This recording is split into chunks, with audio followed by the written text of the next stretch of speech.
Before we get started, today's video is brought to you by one of my longtime subscribers, Ian, where he asked me to go back and rewatch and review his favorite trilogy of all time, Sam Raimi's Spider-Man. Ian, thank you so much for being a longtime supporter of mine. He's actually been a subscriber of mine since I had under 20, so a big shout out to you. I'm very happy to do this video. You can see by the title, this is my first time rewatching these movies. I'm excited, I'm kind of nervous because I know people love these movies. I have lots of friends who love these movies, and I don't want to hate these movies, but I'm excited to check them out, Sam Raimi's Spider-Man, so I'm going to watch the first one, and then I'm going to talk about it, then I'm going to watch the second one, then I'll talk about it, then I'm going to watch the third one, and I'm going to talk about it. It's currently Sunday today, so I'll watch the first one on Sunday, then the next one on Monday, and then the next one on Tuesday, and this video is Wednesday, so this is Sunday, Trev, about to watch Spider-Man. So I just got done watching the first Spider-Man, and can I just say it was great, because damn, it was great. And Ian, thanks so much for suggesting this video, because I probably wouldn't rewatch this movie if you didn't. And I got a couple notes here. I'm not going to spend too much time on like each movie because this video will be really long. But this movie's really funny, and I wasn't expecting it to be as funny as it was. But like certain subtle jokes and humor, it got me clapping, it got me laughing, it got me cheesing, and you know what? I liked it. The character Harry, I forgot James Franco was in this movie, and he popped up. I said, man, look at young James Franco. I mean, I loved Harry. I love the character of Harry. He constantly wants his dad's approval, and Peter gets it over him, and he's kind of jealous of Peter. So then I feel like that's kind of why he went after Mary Jane, because Peter stole his dad. So he's like, oh, I'm gonna steal your girl. That's just me. I did like the character Harry a lot. And James Franco, God, he's a good-looking guy. Though the wrestle event, I think that's like a really underappreciated superhero thing.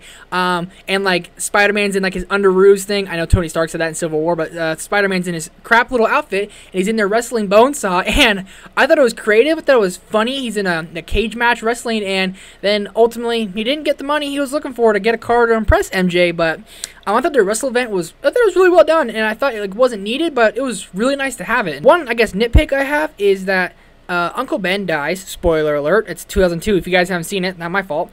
They kind of brush over Uncle Ben's death, and Peter's like, I'm going to get revenge, and his uncle dies, and he's like, all right, peace out. It's like, you can't get revenge tomorrow. Yeah, I feel like they could have sat there a little longer. Kind of brushed over it. And another thing that kind of brushed over was that Peter was in his underoos suit, and then all of a sudden it does a fade change, and then he's in his cool Spider-Man suit. Who made that? Where'd he get it? I want to know. Also, Jonah Jameson, J.K. Simmons, I mean, how you not love that guy? And when I saw him Far From Home, of course I remember who he was, but I didn't remember that he was this funny. You're fired. Wait, you're unfired. Come back. Hey, you're not. Ha ha ha. Laughing. He's a Jonah Jameson. Really, really cool. And last thing, Norman Osborn. I mean, the Green Goblin, man.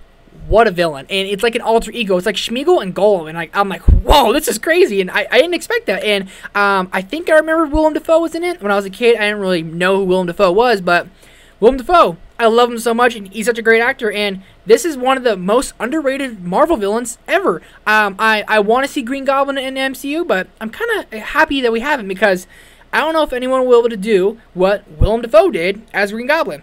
I love this movie. I can't wait to watch the second one. And I'll see you guys then. It's currently 10 o'clock here on Monday night, and I just got done watching Spider-Man 2, and dude, I love the first Spider-Man, but this one is just that much better. It's everything you want and more. You got another great villain in Dr. Octopus, who obviously you can see is the villain coming from a mile away, so that's a little predictable, but when he becomes villain, you're like, dude, this guy's crazy raw, and he loses everything, and he's focused on his vision, he's focused on his goal, and dude, I respect it. And I also have a couple more notes here. The visual effects in this movie are way better. And I mean way better. I mean, just from the fight scenes alone, the choreography is done better. But also when Peter Parker, Spider-Man, is just flying around on his webs. I mean, dude, it looks better. It looks cleaner. It looks smoother. It looks badass, and I loved it. It got me chills. I was like, dude, Sam Raimi he's the real freaking deal.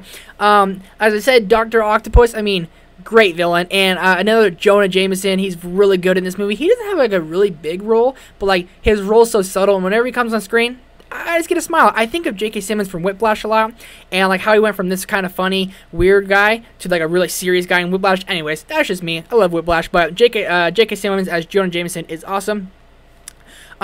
The fight scenes, I mean, when it's Peter and Dr. Octopus on the end, the train fight scene, I mean, the choreography is just great. I mean, you're just eating it up. That is just absolute fan service to the max. Your inner nerd comes out. You're like, wow, this is just crazy. I guess maybe a nitpick or more of a question I have, and I want you guys to comment down below. If you're still watching, comment down below if you have the answer to my question. Like, Peter loses his powers for quite a bit of the movie, probably 25 to 30 minutes, and he loses his powers. Why? Is it because he's sad? Is he depressed? Aren't you a superhero? Like, you can do whatever you want. Like, well, yeah, I get you don't got the girl, but, like, you didn't really want the girl. You declined her, and she wanted you. Now she's getting married, and you want her, and she's kind of showed more interest in wanting you, and you're like, nah, girl, I can't, and now you're depressed? I mean, and you lost your powers? I didn't like that, and if there's a better reason or a more known reason, let me know. This is the second time I've watched this movie in my life. He lost his powers. I didn't really dig that. Also, again, I'm a Harry fan, and I like how Harry's angry. He kind of took over his dad's company, and he's kind of angry at Spider-Man. He's like, man, I want Spider-Man dead. I'm going to make him pay for what he did to my dad. But then he finds out it's his best friend, Pete. And you know what? Peter and Harry end up fighting in the third Spider-Man. I'm down for it. Like, give me it. Like, because at the end of the movie, Harry, like, might come the new Green Goblin. He's found his, like, dad's, like, sanctuary factory of all his weapons and everything, and found a bunch of grenades, and you heard the Green Goblin laugh, and you're like, oh, boy, he's back. And I thought that was really cool. And also, MJ and Harry find out Pete's Spider-Man. So, Harry's definitely kind of mad at Peter, but MJ's calling him like, yeah, I knew you were Spider-Man, dude. And they, again, didn't get together. Like, they're kind of together, but, like, not officially together. They're officially not together, kind of officially. They're kind of together. I don't know. This movie just kind of had the same things that the first one did. They worked really well. Had a little bit more. Had a great villain. The visual effects were better. The storyline was a little bit better. But I think all around, this movie was just more engaging. It was more fun to see our characters back. And, dude, Spider-Man 2, these movies keep getting better and better. And I remember liking Spider-Man 3 when I watched it as a kid. So, dude, I'm excited. Here we go. Spider-Man 3. It's now currently Wednesday morning at 6:15, and last night I watched Spider-Man 3, and I think it's safe to say that Spider-Man 3 is the worst of the trilogy. I still had fun with it, and what I really wanted to touch on here was just the end fan service with Sandman and Venom and Spider-Man and then Harry coming in. I mean, that was really, really epic.